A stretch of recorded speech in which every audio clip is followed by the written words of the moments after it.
வணக்கம் மக்களே. உலக போரியல் வரலாறுகள் என்பவை பிறராலும் விரும்பி அறியப்படும் விடயங்களாக இருக்கின்றன. நாங்கள் இப்போது யாழ்ப்பாணம் பருத்தித்துறையிலிருந்து மருதங்கேணி நோக்கி செல்லக்கூடிய வீதியிலே குடாரப்பு பகுதியில் தான் நின்று கொண்டிருக்கின்றோம். எனக்கு முன்பாக தெரியக்கூடிய வீதியினூடாக பயணித்து நாங்கள் குடாரப்பு கிராமத்தையும் அதன் கடற்கரையையும் அடைய முடியும். குடாரப்பு என்பது சுனாமிக்கு பிற்பட்ட காலத்திலே இரண்டாக பிரிவடைந்து தற்போது பழைய குடாரப்பு கிராமம், புதிய குடாரப்பு கிராமம் என இரண்டு வேறு கிராமங்களாக காணப்படுகின்றன. அதாவது பாதுகாப்பு கருதி பழைய குடாரப்பு கிராமத்தில் உள்ள மக்கள் அனைவரும் தற்போது புதிய குடாரப்பு கிராமத்திலே வசித்து வருகின்றார்கள். நாங்கள் இப்போது வந்திருக்கக்கூடிய இந்த ஆலயம்தான் புனித கார்மேல் அன்னை ஆலயம். யுத்தத்தின் காரணமாக அழிவடைந்த நிலையில் இருந்த போது எடுக்கப்பட்ட காணொளிகளின் தொகுப்பாக இந்த தொகுப்பு இருக்கின்றது. இதற்கு பிற்பட்ட காணொளியிலே இந்த ஆலயம் தற்போது கட்டப்பட்டு புதுப்பொலிவு பெற்ற காட்சிகளையும் நாங்கள் இங்கே இணைக்க உள்ளோம்.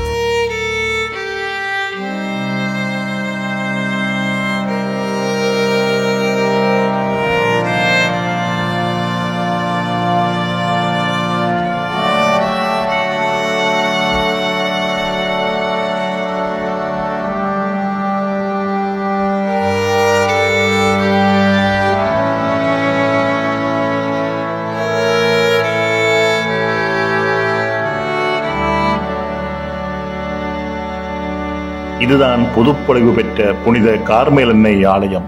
இந்த ஆலயத்துக்கு முன்பாக இருக்கக்கூடிய கடற்கரை என்பது வரலாற்று ரீதியாக மிகவும் பிரசித்தமான ஒரு கடற்கரையாக இருக்கின்றது. காரணம், இந்த கடற்கரையில் தான் சில ஆண்டுகளுக்கு முன்னர் தரையிறக்கம் இடம்பெற்றது.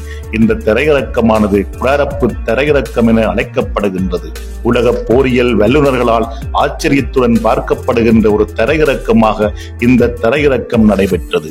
அந்த தரையிறக்கம் நடந்த அந்த கடற்கரையை அண்டிய பகுதிக்கும் நாங்கள் இந்த காணொளியூடாக உங்களை அழைத்துச் செல்லப் போகின்றோம்.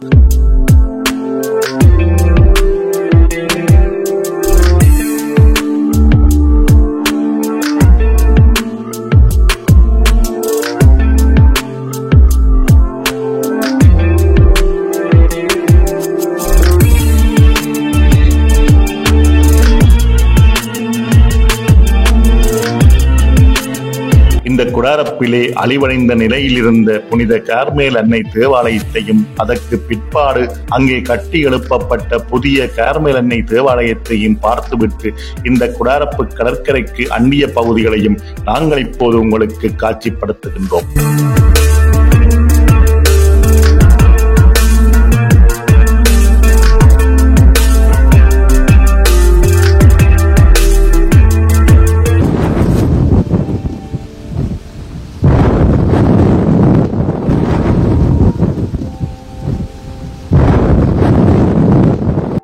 இதுதான் அந்த தரையிறக்கம் இடம்பெற்ற பகுதி. அதாவது குடாரப்பு தரையிறக்கம் என்பது உலக போரியல் வல்லுநர்களால் ஒரு ஆச்சரியமாக பார்க்கப்படுகின்ற ஒரு விடயமாக இருக்கின்றது. இந்த பகுதியில் தான் அந்த தரையிறக்கம் இடம்பெற்றது. தரையிறக்கம் என்று சொன்னாலே வானத்தில் இருந்தோ அல்லது கடலில் இருந்தோ வந்து இறங்குவதை குறிக்கும். இந்த பகுதியிலே கடலில் இருந்து வந்த தரையிறக்கம் நடைபெற்றது. 2000ஆம் ஆண்டில் தான் இந்த தரையிறக்கம் இடம்பெற்றது. இந்த தரையிறக்கம் இடம்பெற்ற இந்த பகுதியிலே ஒரு நினைவு சின்னம் பிற்பட்ட காலப்பகுதியில் அமைக்கப்பட்டது. பின்னர் அது இடித்து அழிக்கப்பட்டது. அதனுடைய எச்சங்களைத்தான் நாங்கள் இப்போது இங்கே காணக்கூடியதாக இருக்கின்றது.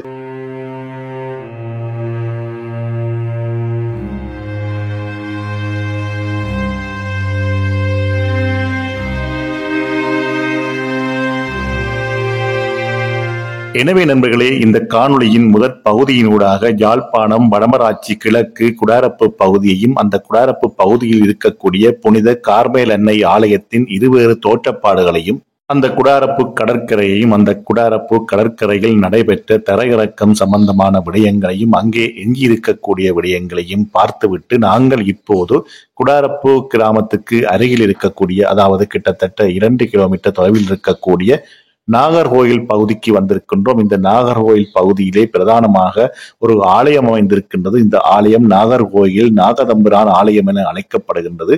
அந்த ஆலயத்துக்கு உள்ளேதான் இப்போது நாங்கள் செல்ல போகின்றோம். அங்கே சென்று இந்த ஆலயம் பற்றிய விடயங்களை நாங்கள் உங்களுக்காக சொல்ல போகின்றோம், காட்சிப்படுத்த போகின்றோம். தொடர்ந்தும் இந்த காணொளியூடாக நாங்களும் நீங்களும் இணைந்து பயணிக்கலாம்.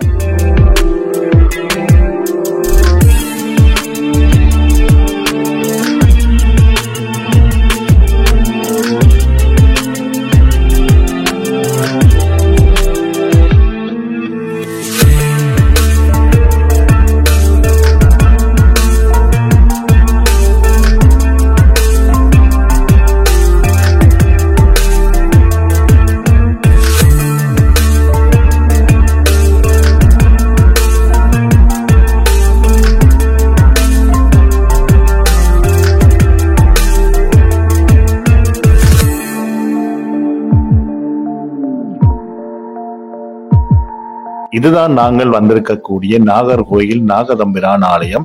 இந்த ஆலயத்துக்கு உள்ளே நுழையும் போது பார்க்கின்ற இடமெல்லாம் இயற்கையின் எழில் கொஞ்சம் இடங்களாக காணப்படுகின்றன. இலங்கையின் மூத்த குடிகளாக இருப்பவர்கள் இயற்கைகள் நாகர்கள். அதிலும் குறிப்பாக நாகர்கள் வாழ்ந்த பகுதிதான் இந்த நாகர்கோயில் என அழைக்கப்படுகின்றது. அவர்களிடம் நாக வழிபாடு என்பது முதன்மையாக காணப்பட்டது. எனவே இந்த பகுதியிலே நாகங்களை வைத்து அவர்கள் வழிபட்டிருப்பதாக வரலாற்று நூல்கள் சொல்லுகின்றன. அது மட்டுமல்லாது இந்த நாகர்கோயில் பகுதியை சூழ உள்ள பகுதிகளிலே முன்னொரு காலத்திலே ஒரு நகரம் ஒன்று அமைந்திருந்ததாகவும் அந்த நகரத்திலே இருக்கக்கூடிய ஒரு பிரதான ஆலயமாகத்தான் இந்த ஆலயம் இருந்ததாகவும் வரலாற்று குறிப்புகள் சொல்லுகின்றன. எனவே இன்று வரை இந்த ஆலயம் ஒரு புகழ்பூத்த ஆலயமாக யாழ்ப்பாணம் வடமராட்சியில் மட்டுமின்றி இலங்கை முழுவதும் ஒரு புகழ்பூத்த ஒரு நாகதம்பிரான் ஆலயமாக காணப்படுகின்றது. இந்த ஆலயத்துக்கு முன்பாக இருக்கக்கூடிய மரங்களின் அடிவாரங்களில் இன்று வரை நாகதம்பிரான் வழிபாடு என்பது மக்களால் கடைபிடிக்கப்பட்டு வருகின்றது.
இந்த ஆலயத்துக்கு பின்புறமாக இருக்கக்கூடிய பகுதிகள் முழுவதுமாக வெள்ளை மணல் பெட்டிகளாக காட்சி தருகின்றன. இது ஒரு இயற்கை அழகு கொஞ்சம் அழகான பகுதியாக இருக்கின்றது. இருந்தது. எனவே இந்த நாகதம்பிரான் ஆலயத்தையும் இதன் சுற்றுப்புறங்களையும் கண்டு தரிசித்தவாறு நாங்கள் இந்த காணொளியூடாக தொடர்ந்து பயணிப்போம். எனவே நண்பர்களே, இந்த காணொளி முழுவதுமாக யாழ்ப்பாணம் வடமராட்சி கிழக்கிலே ஒளிப்பதிவு செய்யப்பட்டது. வடமராட்சி கிழக்கிலே இருக்கக்கூடிய குடாரப்பு கிராமத்துக்கு சென்றிருந்தோம். பின்னர் நாகர்கோயில் கிராமத்துக்கு சென்று அங்கே இருக்கக்கூடிய நாகதம்பிரான் வழிபாடுகளை பற்றி அந்த காணொளிகளை நாங்கள் உங்களுக்கு காட்சிப்படுத்தி இருந்தோம். மீண்டும் மற்றும் ஒரு காணொளியூடாக சந்திக்கலாம். நன்றி நண்பர்களே.